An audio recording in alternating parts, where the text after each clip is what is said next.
Hey YouTube, welcome back. I've got another build here for you and it's intentionally bugged.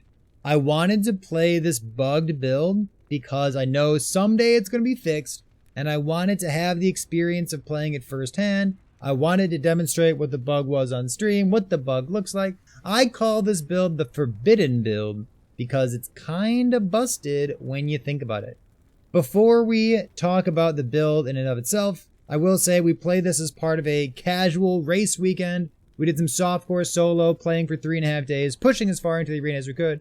I made it up to 375 waves. We could have done a little bit more, but it got a little bit spooky. I died to a bunch of projectiles that were all hitting me at the same time. So here's the bug of the build. We're playing a DPS Shurikens character. So instead of only using Shurikens for utility and shred and some armor, we are intentionally speccing them for as much damage as possible. So the bug is, when you have blade shield on your shurikens, you spin the blades around yourself and they can shotgun. If you have 6 shurikens spinning around your character, all 6 of them can hit an enemy. If they're piercing and stuff, that's really good. When you use Sync Strike to create a shadow, or something else to create a shadow, and then you use shurikens, your character model will use the blade shield shurikens, but all of the other shadows will create like the normal cone projectile shurikens. And they shotgun. And they're not supposed to. So all of those extra projectiles or extra hits for you, they all deal full damage. This is kind of similar to the sequence shurikens, the inline shuriken builds you may have seen, except we have twice as many projectiles as that build does. So it's kind of like twice as much damage as it's supposed to do. If you go YOLO DPS, you will have insane damage on this build. If you use a shield like I do, you will still have insane DPS on this build. So I used a shield because I needed defense because I'm doing arena. But now that you know what the bug is, and now that you know that we made it to 375 in the arena, using my not quite a Bastion of Honor, but it's close, because it's a 4 LP close call, let me talk about the build. If you took the same character and you turned it into a sequence shuriken build, I think it'd be quite good. So here's the character. We are level 97 in solo softcore. We just finished 375 waves in the arena. And first off, let's talk about the skills here. I guess we can talk about the skill rotation, yeah? Most of the time, what I ended up doing is just kind of running through echoes like this, because why would you even bother killing enemies? It's not particularly useful. So this is what most of my gameplay was, running through echoes. And then you get to a boss, and you one-shot it like that. And it kills pretty much anything in the game. It's like up to 300 corruption. You walk up to a boss, pop, and that's pretty much all she wrote. For arena, I was using smoke bomb for extra defense. I think for general play, like through non-arena stuff, I would take off smoke bomb and I would just use shadow cascade instead, doing the normal dagger stuff, coming up here for a little bit of shadow dagger chance, and get some mana refund stuff down here as well. I think that's the most important part about that. So that's the playstyle of the build. During arena, I was like kiting super heavy. I would jump in on a diamond matron if I needed to, and I was making liberal use of my decoy. I guess before we talk about these, let's talk about the mana situation real quick. I intentionally have 14 mana regen here. I also have it spec'd so that when I'm hitting an enemy with a 0 mana cost skill, I'm recovering mana from the sapping strikes here.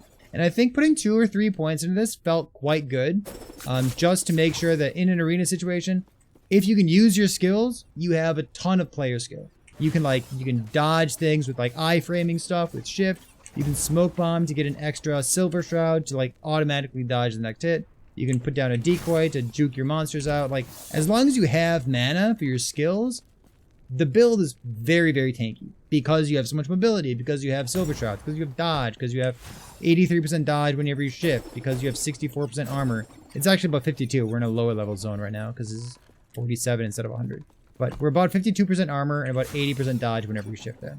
For the build itself, this is our shuriken skill tree. We need to have a point in blade shield. That's the bug. And then we have as many extra shurikens as we can, including our Laraka's claws here. One thing that's important to note right off the bat from shurikens is this node here. It seems as though there's still some misunderstanding out there. This is 2 separate more multipliers.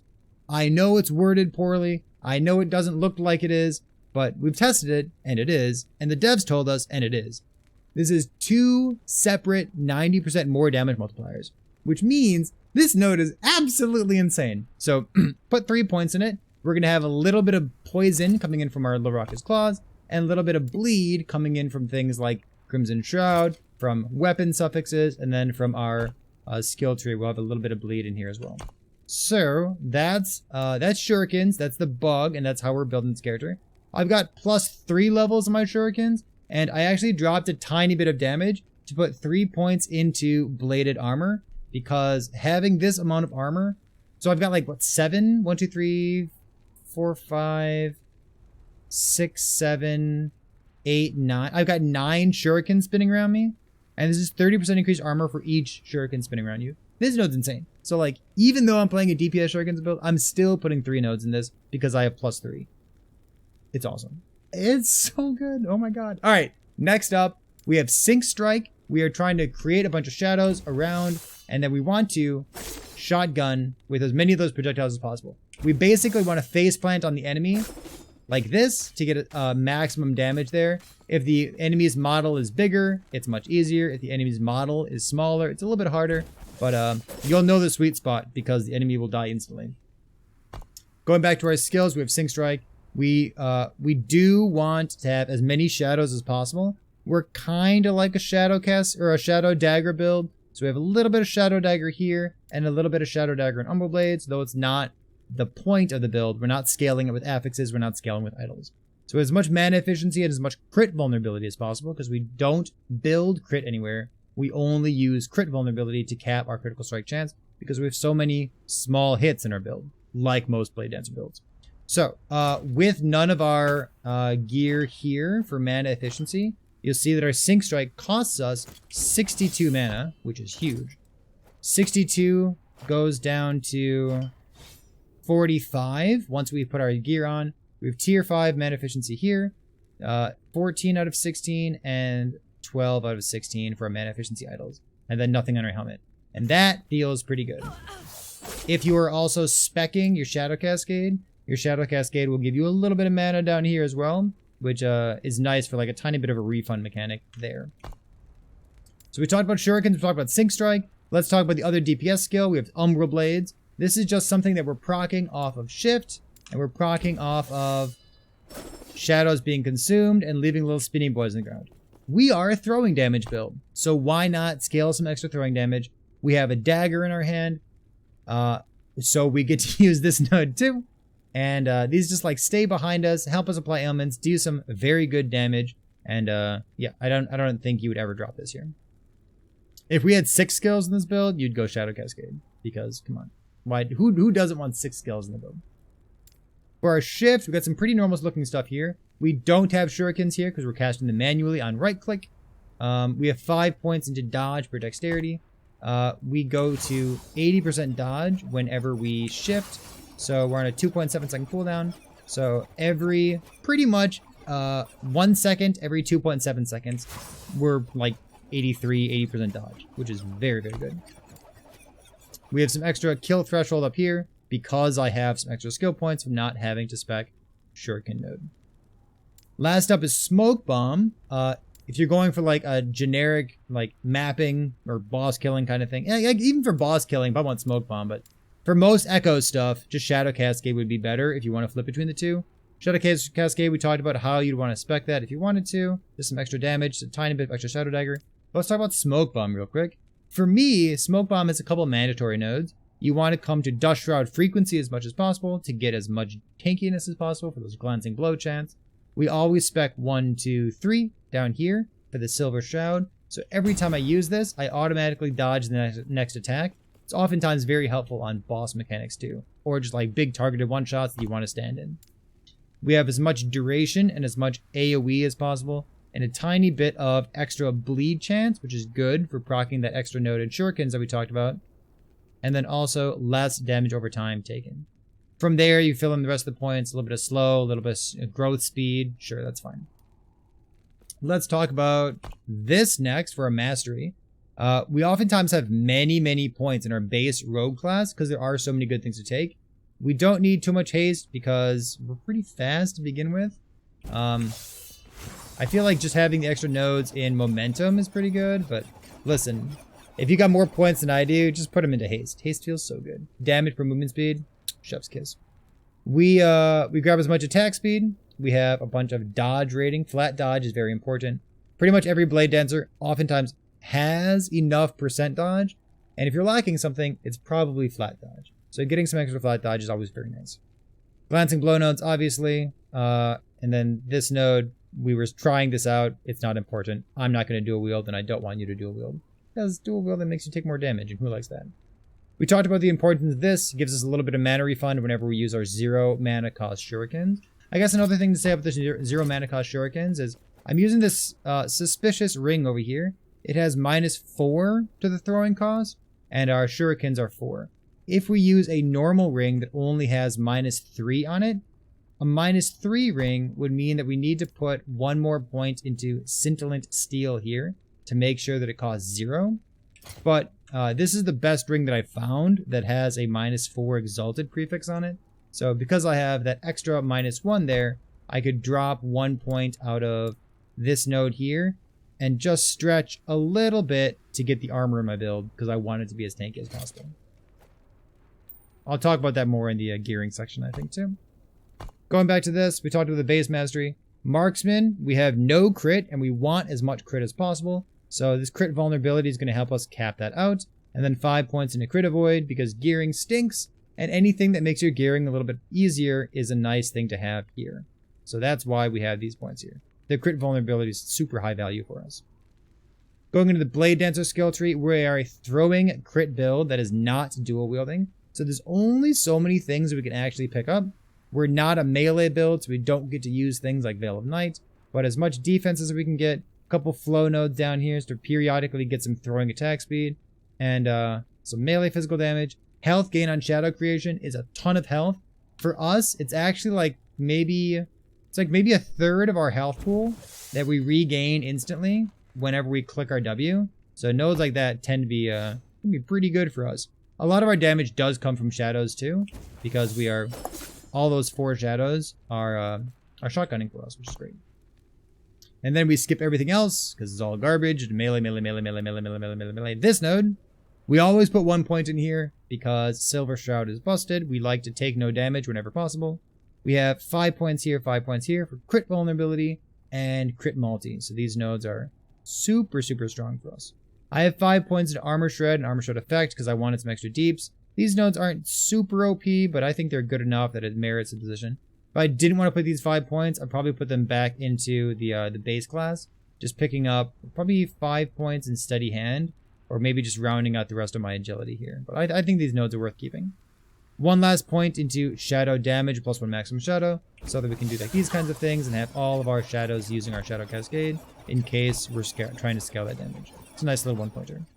So that what does it for this, for these skills and the mastery. Let's talk about the gear real quick. We mentioned this already. We'd like to have plus to shurikens as much as possible and cooldown recovery speed. Cooldown recovery speed means we get to use Sync Strike, means we get to shift more often, means we get to smoke bomb more often, and maybe even use our unspec decoy as well. So cooldown recovery speed is very high value for us. We'd like to have that. Things like health, percent health, you're going to have those on your gear. I'm an unlucky person, so I only have armor and endurance. I wish I had percent health instead, but it is what it is.